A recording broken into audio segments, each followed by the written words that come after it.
Hawthorn, Heart's Home.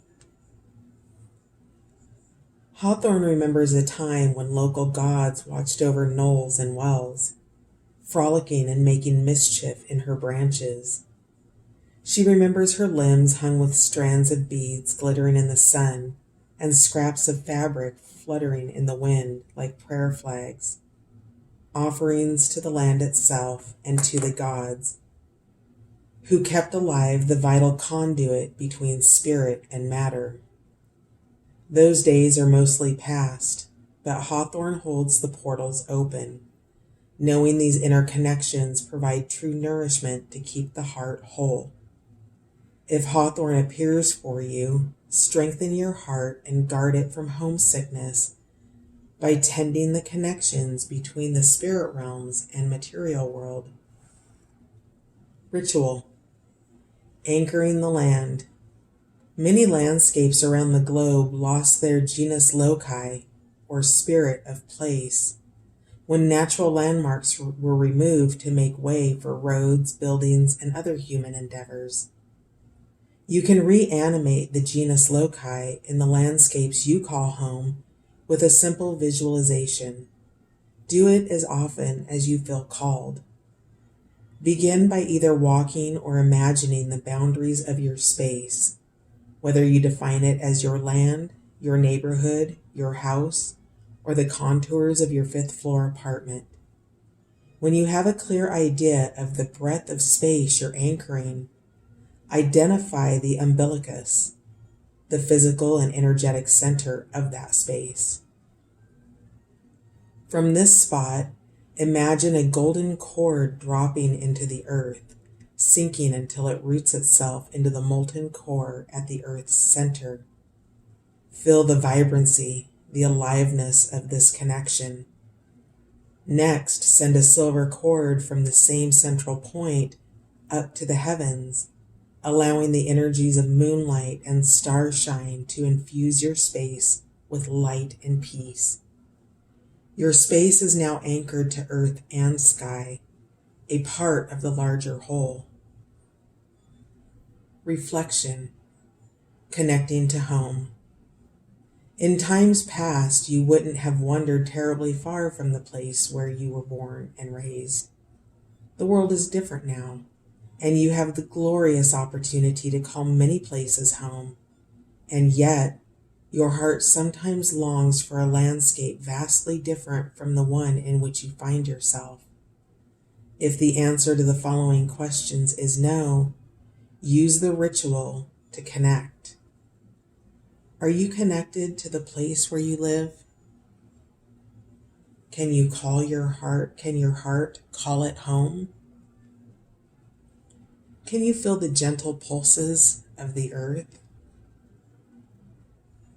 The fairy tree. In Ireland, hawthorn is used to create hedgerows that form the boundaries of pastures. These hedgerows create a patchwork of contiguous spaces that are energetically unique and held by hawthorn's thorns. Hawthorn hedgerows are different from the solitary hawthorn. A singular hawthorn or fairy tree is a portal to the spirit realm. It nurtures your connections to the other world, feeding your soul the food of dreams and stories. It's bad luck to cut down a fairy tree. If you do, you damage this necessary connection with the collective unconscious. Honeybee. Navigate by the sun. Honeybee flies a zigzag path, searching for patches of pollen. When she finds one, she flies home to the hive, where she dances to let the others know the pollen's location. Honeybee is efficient in this aerial charade, showing with her body the exact angle that the sun hits the pollen patch. Her sisters triangulate the location so they can join in the feast. Bee's internal compass is incredibly accurate. She can find the sun, even on a cloudy day. The sun has traditionally represented expansive moving energies, our passions and our ability to make those passions manifest in the world. When life is feeling cloudy and dull, call on Honeybee to help you navigate toward joy. During dark times, she reminds you that clouds pass and your passion and purpose will be revealed again. Ritual. Follow the sun.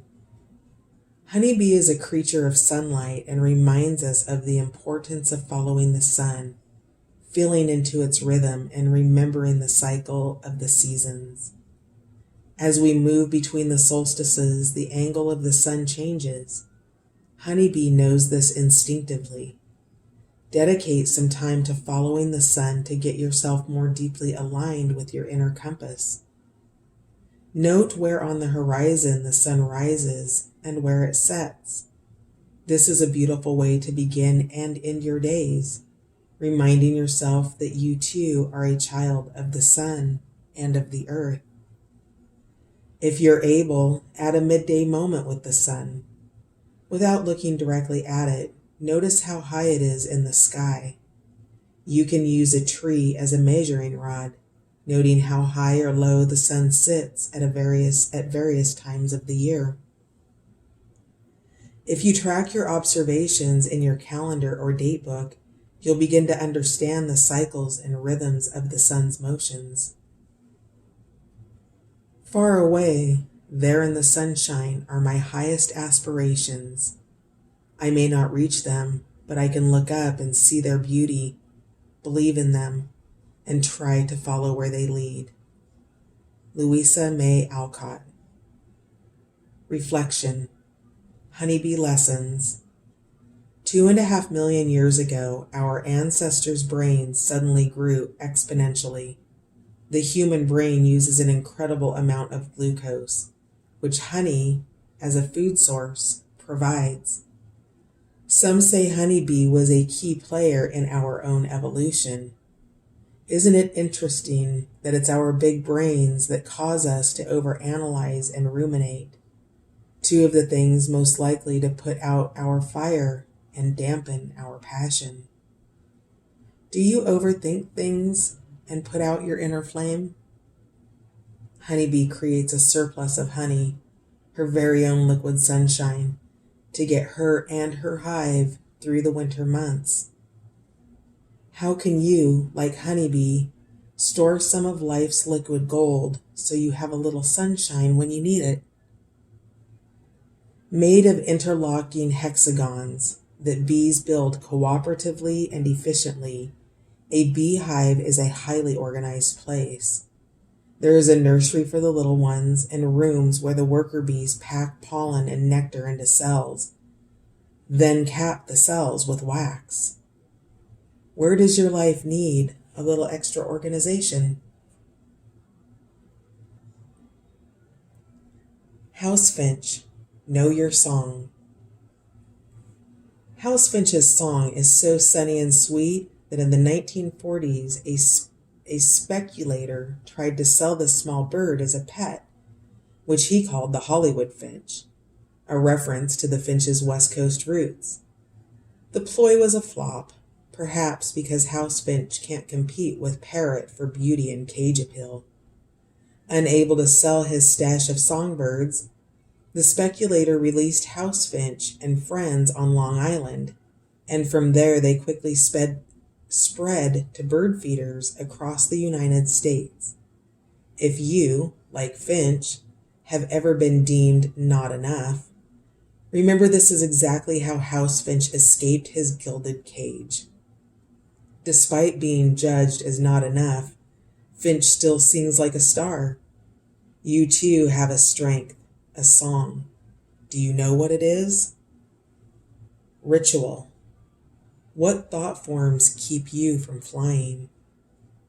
Sometimes we get trapped by our own desires or by other people's expectations. It's time to uncage yourself. Grab your journal and find a quiet place to sit. Take a few deep breaths to center and calm yourself. Then make a list of thoughts, expectations, or desires, yours or someone else's, that make you feel trapped. Your sentences might start like this: a good daughter always, ... I should, ...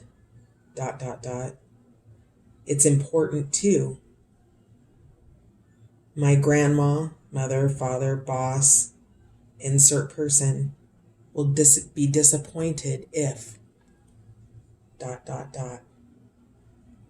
Choose one and ask yourself, if this thought was located in my body, where would it live? Don't overthink this. Your first answer is the answer. After you've located the thought in your body, imagine disengaging it. You might envision cutting the cord between yourself and the thought, or digging it out and tossing it into the compost. One by one, visualize disengaging from each entrapping thought. You may need to do this a few times to make it stick in your psyche. Reflection. The flip side of wishes. House Finch can thank his plain and tatty feathers for giving him the freedom to fly. If he had been a more beautiful bird, if his looks had matched his singing voice, he'd be known as the Hollywood Finch and be living in a cage. While House may be a less glamorous moniker than Hollywood Finch, it's here to remind you that having it all isn't always as it seems to be. In our desire to be more beautiful, more rich, more charismatic, we rarely stop to think about the flip side of those seemingly desirous traits. Being super smart can be super lonely. Having a gorgeous body might mean people judge you before they know you. Being really rich leaves you open to jealousy. Instead of focusing on how perfect life would be if only you were, fill in the blank with your recurring wish, think about a gift you already have, like House Finch's song, that you can amplify and share. House Mouse, work together.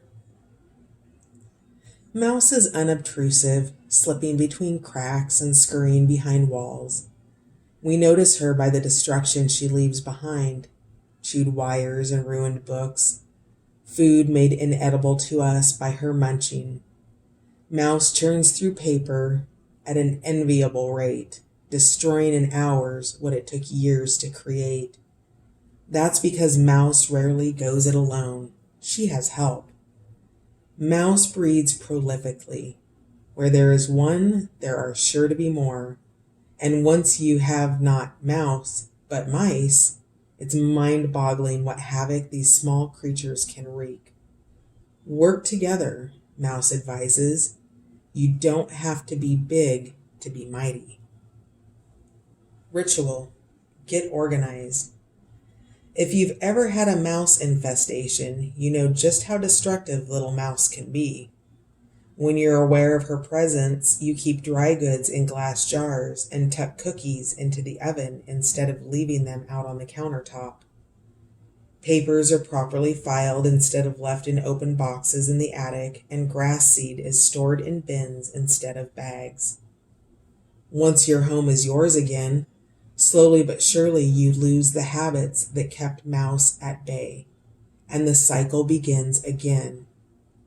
When we lose things repeatedly to Mouse, it's often through carelessness and moving through life just a little too quickly. Sometimes it's because we don't actually realize what we care about until Mouse has nibbled the only surviving photograph of Great Grandma Jane. Let Mouse teach you to slow down and get organized. Take care of what you love, and if you don't love it enough to take care of it, let it go. Create cyclical and ritual times to sort your stuff. The beginning of spring and fall are traditional.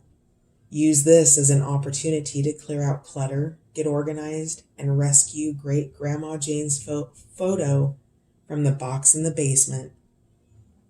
Reflection. Small, mighty, and many. Have you ever had something happen in your life that left you raging and angry or distraught and seeking justice?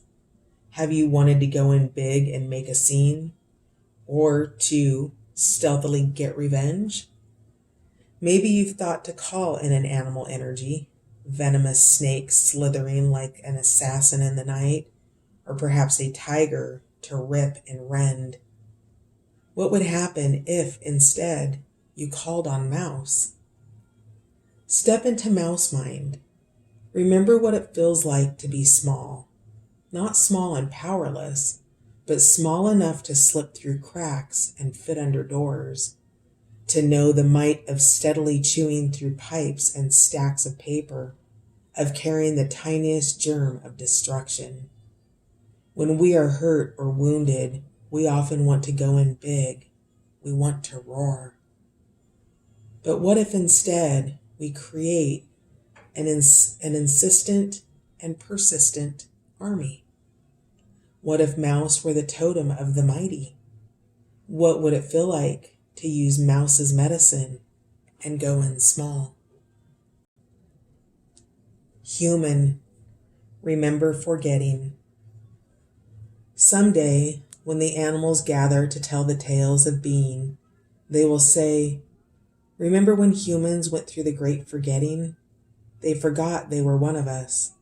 They forgot we are brothers and sisters. They forgot they too are of the earth." The animals will shake their heads and ruffle their feathers, remembering the rift and near catastrophic destruction the humans caused in the throes of their forgetting.